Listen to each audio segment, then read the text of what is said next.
Good evening, everyone. This is Monica, and welcome to my YouTube channel Maths Together. आज हम chapter first की exercise 1.2 के basics को discuss करेंगे और उसके बाद उसके क्वेश्चंस को सॉल्व करेंगे। तो आज वाला जो वीडियो होगी वो पूरी बेसिक्स पे होगी एक्सरसाइज 1.2 के। तो स्टार्ट करते हैं।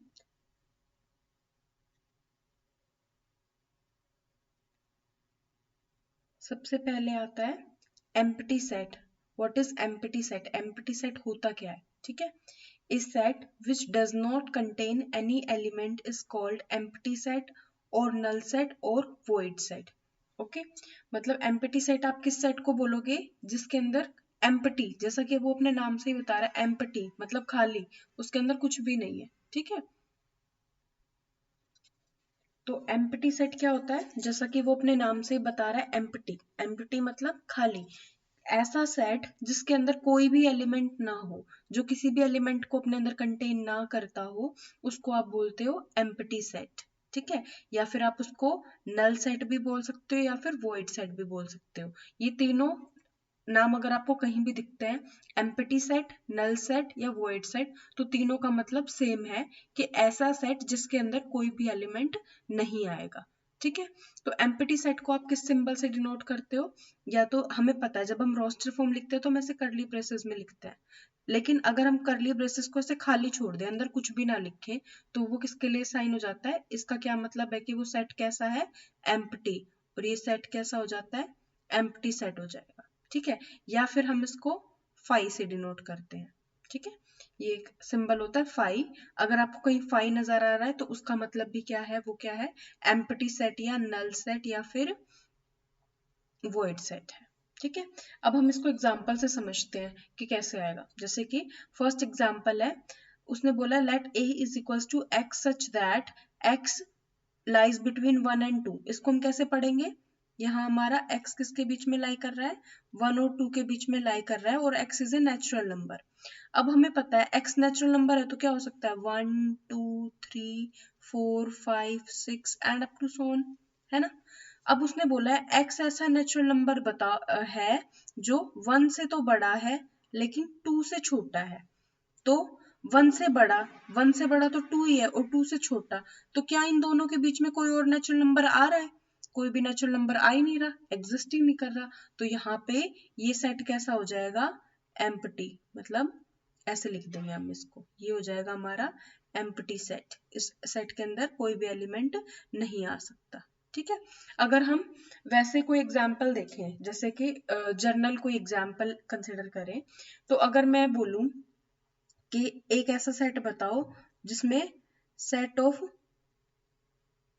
ऑल द स्टूडेंट्स, ये नहीं लगाएंगे अब इसमें, set of all the students of class 11th। ठीक है, तो इसमें क्या आ जाएगा? उन सारे बच्चों के नाम आ जाएंगे जो अभी 11th क्लास में है। ठीक है, तो इस सेट के अंदर तो बहुत सारे बच्चों के नाम आ जाएंगे। नाम को हम कॉमा से सेपरेट करके और कर्ली ब्रेसेस में बंद कर देंगे। लेकिन वहीं मैं दूसरा सेट बोलती हूँ B, set of all students who are in 10th as well as 11th। तो ऐसा पॉसिबल है क्या? मतलब कि ऐसे बच्चों का सेट बनाना है जो 10th में भी और 11th में भी हो। दो क्लासेस में साइमल्टेनियसली हो ही नहीं सकते, दो क्लासेस में साइमल्टेनियसली हो ही नहीं सकते। तो ऐसा तो पॉसिबल है नहीं कि वो स्टूडेंट 11th में भी हो और 10th में भी हो। तो ये वाला सेट क्या हो जाएगा? एम्प्टी हो जाएगा, इसके अंदर कोई भी एलिमेंट नहीं आएगा। ठीक है, अब नेक्स्ट एग्जांपल देखते हैं। Let b is equals to x such that x is an even prime number greater than 2। ठीक है, तो जब हम प्राइम नंबर्स की बात करते हैं तो प्राइम नंबर कौन कौन से होते हैं? वो नंबर्स जो खुद से डिविजिबल होते हैं और 1 से डिविजिबल होते हैं। तो कहाँ से स्टार्ट होते हैं? 2 3 5 7 11 and up to so on. अब उसने बोला है इवन प्राइम नंबर, इवन, तो इवन मतलब 2 4 6 इस टाइप से होना चाहिए, है ना। लेकिन हमें पता है कि एक ही प्राइम नंबर ऐसा है जो इवन है, वो है सिर्फ 2, है ना। बाकी तो सब 2 से डिविजिबल हो ही जाते हैं फिर, अगर वो इवन होंगे। तो उसने बोला ग्रेटर देन 2, तो ऐसा कोई प्राइम नंबर पॉसिबल ही नहीं है जो इवन भी और 2 से ग्रेटर भी हो। तो ये सेट कैसा हो जाएगा, 5, एम्प्टी सेट, नल सेट या फिर वॉइड सेट बोल सकते हो आप इसको। ओके, तो ये जो डेफिनेशन हो गई, ये किसकी डेफिनेशन हो गई, हमारी एम्प्टी सेट की। अब हम बात करते हैं फाइनाइट सेट या इनफाइनाइट सेट की, ठीक है। तो a set which is empty और consist of a definite number of elements is called a finite set, otherwise infinite set. मतलब ऐसा सेट जो या तो एम्प्टी हो, मतलब उसके अंदर कोई भी एलिमेंट ना हो, या उसके अंदर डेफिनेट नंबर ऑफ एलिमेंट्स हो, तो उस सेट को बोलोगे आप फाइनाइट सेट। और अगर उसके अंदर इनफाइनाइट नंबर ऑफ एलिमेंट्स होंगे तो आप उसको इनफाइनाइट सेट बोल दोगे, ठीक है। एक सेट ऐसा जिसके अंदर फाइनाइट नंबर ऑफ एलिमेंट्स हो या फिर वो एम्प्टी हो, तो आप उसको फाइनाइट सेट बोलोगे। और अगर उसके अंदर बहुत सारे एलिमेंट्स है, इनफाइनाइट एलिमेंट्स है, तो आप उसको इनफाइनाइट सेट बोल दोगे, ठीक है। For example a is equals to 1 2 3 4 5 ऐसे लिखा हुआ है, ठीक है। तो अब इसमें देखो, आप काउंट कर सकते हो ना कितने नंबर एलिमेंट है, 1 2 3 4 5। तो इसके अंदर कितने एलिमेंट्स हो गए, दिस सेट हैज 5 एलिमेंट्स, ठीक है। तो इस सेट के अंदर फाइव एलिमेंट्स है, मतलब कितने एलिमेंट्स हैं, फाइनाइट है, नंबर में कितने हैं, फाइनाइट नंबर है। तो ये सेट कैसा बन गया, हमारा फाइनाइट सेट बन गया, ठीक है। उसके बाद let W be the set of the days of the week. एक वीक में कितने दिन होते हैं, हमें पता है 7 होते हैं, है ना। तो अगर मैं W सेट को लिखने जाऊं तो इसके अंदर कौन कौन से आ जाएंगे, Sunday, Monday, Tuesday, Wednesday, Thursday, Friday और सैटरडे, ठीक है। तो इसके अंदर कितने एलिमेंट्स हो गए, 7, मतलब फाइनाइट एलिमेंट्स हो गए, फाइनाइट नंबर ऑफ एलिमेंट्स हो गए। तो ये कैसा बन गया, हमारा फाइनाइट सेट बन गया, ठीक है। उसके बाद है let G be the set of points on a line, ठीक है। मैंने एक लाइन ड्रॉ कर दी, अब इसके ऊपर पॉइंट्स देखो कितने हो सकते हैं, यहाँ बना दूं, यहाँ बना दूं, यहाँ, मतलब कितने भी बन सकते हैं ना। ये कोई फाइनाइट नंबर थोड़ी ना है, ऐसे बनाती जाऊं इधर इधर ना। लाइन मेरी फाइनाइट है, लाइन भी मैं कितनी भी एक्सटेंड कर सकती हूँ, इसको ऐसे एक्सटेंड कर दो, पॉइंट कितने भी पास पास कितने भी पॉइंट्स बना सकती हूँ, ठीक है। तो इसमें हमें पता नहीं है कि कितने पॉइंट्स हम ले सकते हैं, हम इनफाइनाइट पॉइंट्स ले सकते हैं। तो ये सेट कैसा बन जाएगा, हमारा इनफाइनाइट सेट बन जाएगा, ठीक है। अब इसमें एक चीज और आती है, जो फाइनाइट सेट्स होते हैं ना, उनके अंदर कार्डिनलिटी की बात करते हैं हम, ठीक है। कार्डिनलिटी, कार्डिनलिटी क्या होती है कि उस सेट के अंदर नंबर ऑफ एलिमेंट्स कितने हैं, हम उसको रिप्रेजेंट करते हैं n ऑफ a से, ठीक है। जैसे a सेट है और तो उसके आगे लिख देंगे na, इसका मतलब क्या हो जाएगा, number of elements in set a। इसका मतलब क्या हो जाएगा, number of elements in set a, ठीक है। तो कितने नंबर ऑफ एलिमेंट्स है, काउंट कर लो, 1 2 3 4 5। तो इसकी कार्डिनलिटी कितनी बन गई, 5, ठीक है। अब यहाँ पे W की बात करते हैं, तो अगर मैं ऐसे लिखूं n ऑफ W, इसका मतलब क्या हो जाएगा, number of elements in set W। तो वो कितने हो जाएंगे, 7, ठीक है। तो यहाँ पे इसका आंसर क्या आ जाएगा, 7, क्लियर। अब देखो कुछ इंपॉर्टेंट नोट्स हैं, उनको देख लेते हैं। By number of elements of a set, we mean that the number of distinct elements of the set and we denote it by NA, ठीक है। तो ये वही बात है जो मैंने अभी अभी आपको बताई है कि नंबर ऑफ एलिमेंट्स का मतलब क्या है कि उसके अंदर कितने नंबर ऑफ एलिमेंट्स हैं उसके अंदर, है ना। एक सेट के अंदर कितने डिस्टिंक्ट एलिमेंट है, कितने अलग अलग एलिमेंट है, उसको हम क्या बोलते हैं, उसकी कार्डिनलिटी बोलते हैं, जिसको हम किससे रिप्रेजेंट करते हैं, एन ऑफ ए से रिप्रेजेंट करते हैं, ठीक है। जैसे कि कोई भी एग्जांपल ले लो, ए आ गया 1 2 3 4 5 6, ठीक है।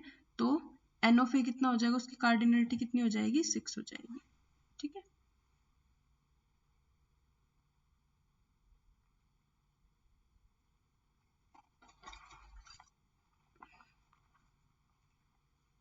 अब नेक्स्ट देखो, नेक्स्ट में क्या है, infinite set in the roster form is represented by writing a few elements which clearly indicates the structure. Infinite set in the roster form is represented by writing a few number elements which clearly indicates the structure of the set followed by 3 dots. ठीक है, तो अगर मुझे infinite set की representation करनी है roster form में, आपको पता है रोस्टर फॉर्म मैंने बताई थी कैसे लिखते हैं, हम ब्रैकेट लगाते हैं, एलिमेंट्स लिखते हैं और उनको कॉमा से सेपरेट करते रहते हैं, है ना, और फिर ब्रैकेट को बंद कर देते हैं। इस ऐसे तो हम लिखते हैं फाइनाइट सेट को, लेकिन अगर मेरे इनफाइनाइट सेट हो, मैं सारे एलिमेंट्स थोड़ी ना लिख सकती हूँ इनफाइनाइट सेट में, तो हम क्या करते हैं, कुछ एलिमेंट लिखते हैं जो उसका उस सेट का स्ट्रक्चर बता देगा और उसके बाद डॉट डॉट कर देते हैं। ठीक है, फॉर एग्जाम्पल जैसे ऐसे लिखा हुआ है मैंने 2 4 6 8 10 and up to so on. ठीक है, अब ये किसका सेट है, ये हमारा set of even natural numbers.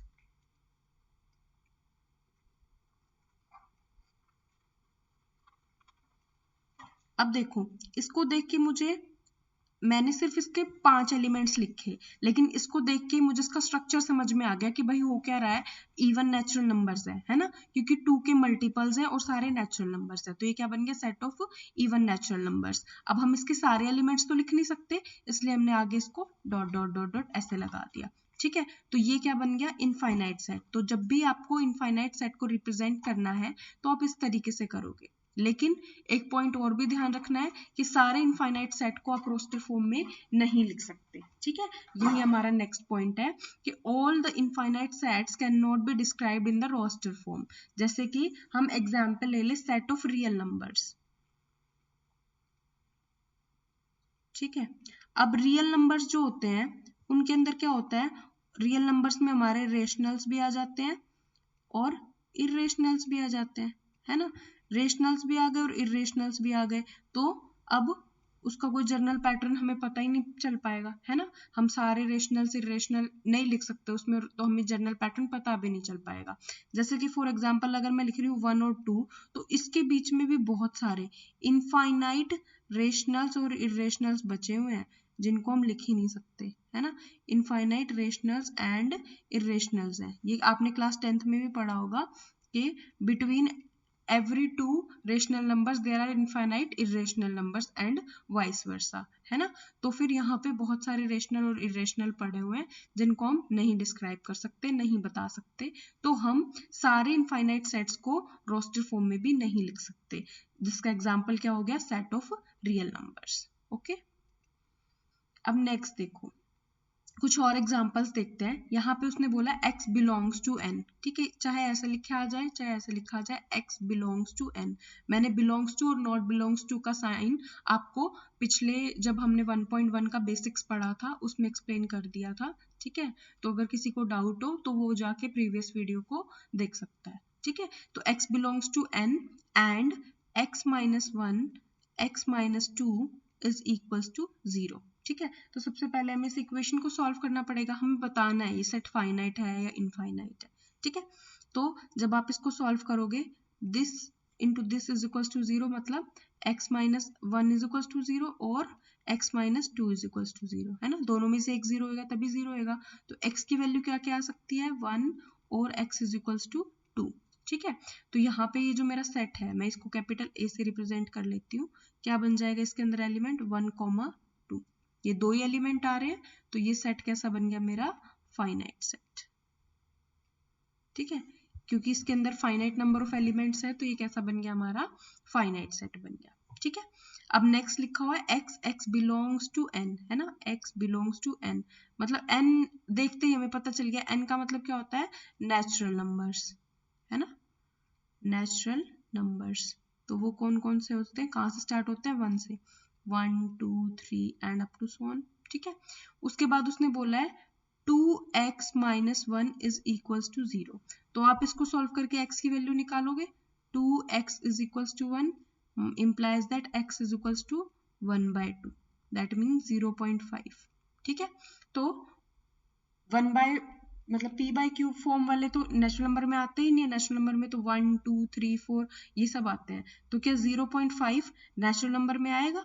And जहां आ जाता है ना, मतलब वो दोनों कंडीशन को सेटिस्फाई करना चाहिए, एक्स आपका नेचुरल नंबर में भी होना चाहिए, मतलब एक्स आपका नेचुरल नंबर भी होना चाहिए और इस वाली कंडीशन को भी सेटिस्फाई करना चाहिए।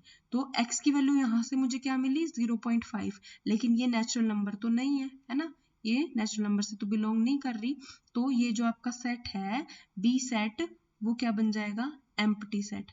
या तो आप इसको ऐसे लिख सकते हो या फिर आप इसको ऐसे लिख सकते हो 5। ठीक है, तो अब मैंने बताया था एम्प्टी सेट भी क्या रहते हैं, फाइनाइट सेट होते हैं, तो यहाँ पे क्या आ जाएगा, ये फाइनाइट सेट। क्लियर?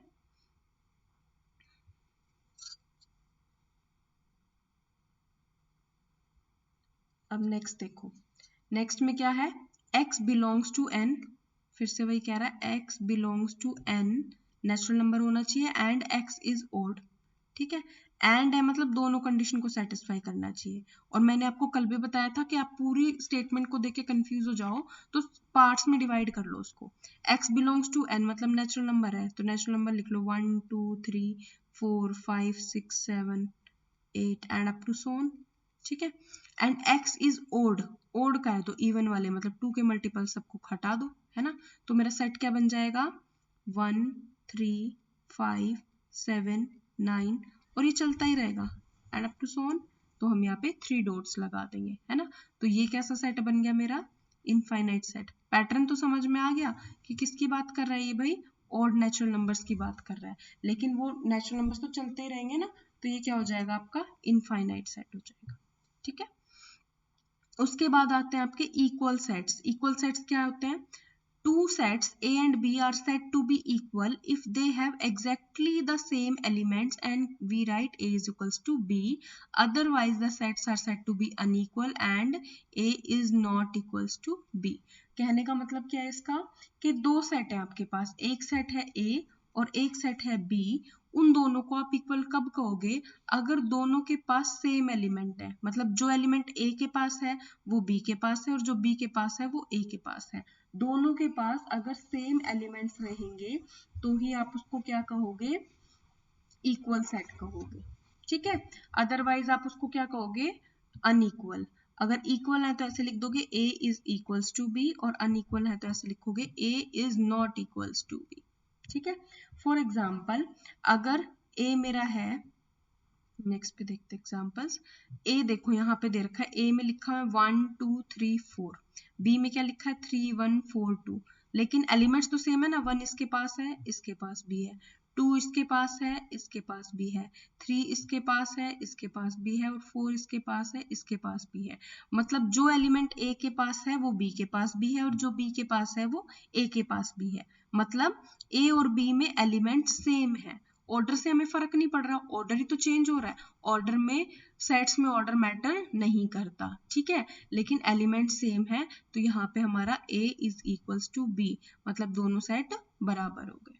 ठीक है, अब नेक्स्ट देखो, let A is equals to set of prime number less than 6, 6 से छोटे वाले प्राइम नंबर्स का सेट बनाना है, तो कौन कौन से होते हैं हमारे 2 3 एंड 5, ये तीनों आ जाएंगे। ठीक है, उसके बाद उसने बोला set of prime factors of 30, तो 30 के फैक्टर्स कर लो, 2 पे करोगे 15 3 5 5 1। ठीक है, तो इसके अंदर कौन कौन से एलिमेंट आ गए, ये सारे प्राइम नंबर्स ही हैं, है ना, प्राइम फैक्टर्स ही हैं इसके 2 3 एंड 5, दोनों में सेम एलिमेंट्स है ना, दोनों में सेम एलिमेंट्स है, तो यहाँ पे क्या हो जाएगा मेरा A is equals to B। Okay, अब नेक्स्ट देखो, इसमें पूछा है इसने, ठीक है, कि ए बी के इक्वल है या नहीं है, तो ए देखो यहाँ पे पहले मैं इसको एक्सप्लेन कर लेती हूँ, अभी ये कौन सी फॉर्मेट में लिखा है, अभी लिखा है ये सेट बिल्डर फॉर्मेट में, तो मुझे नहीं समझ में आ रहा कि इक्वल है या नहीं है, तो मैं क्या करूंगी, पहला काम दोनों सेट्स को रोस्टर फॉर्म में चेंज कर लूंगी और फिर देख लूंगी कि दोनों के पास सेम एलिमेंट्स है या नहीं है। ठीक है, तो ए में क्या है, n belongs to z, n belongs to z, z मतलब इंटीजर्स, इंटीजर्स मतलब -3 -2 -1 0 1 2 3 and up to so on. ठीक है, और एक कंडीशन और दी हुई है, n square is less than equals to 4। ठीक है। तो जब आप इसको सॉल्व करोगे तो क्या आ जाएगा, n is less than equals to, taking square root both sides, तो इधर क्या आ जाएगा प्लस माइनस टू, तो यहाँ से n कहाँ से कहाँ तक जाएगा, -2 से +2 के बीच में, ठीक है।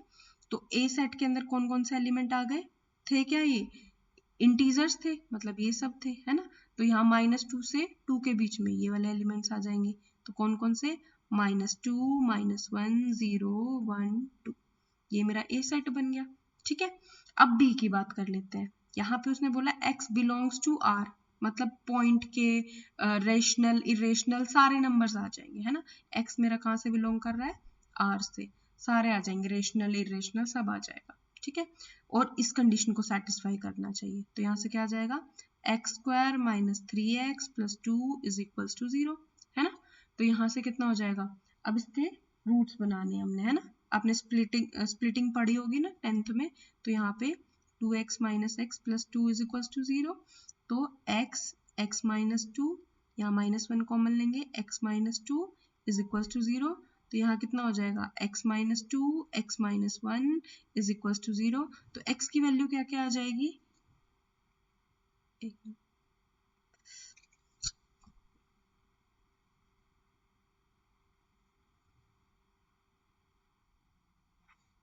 सो यहाँ पे क्या आ जाएगा, x इज इक्वल्स टू 1 और 2, तो बी सेट मेरा क्या बन गया, 1, 2, ठीक है। तो ए सेट में तो -2, -1, 0, 1, 2 ये सब था, लेकिन बी सेट में सिर्फ 1 और 2 है, तो यहाँ से हम क्या लिख देंगे, a is not equals to b, ठीक है, समझ आया। तो ये जो है ये हमारे बेसिक कॉन्सेप्ट्स थे एक्सरसाइज 1.2 के, ठीक है।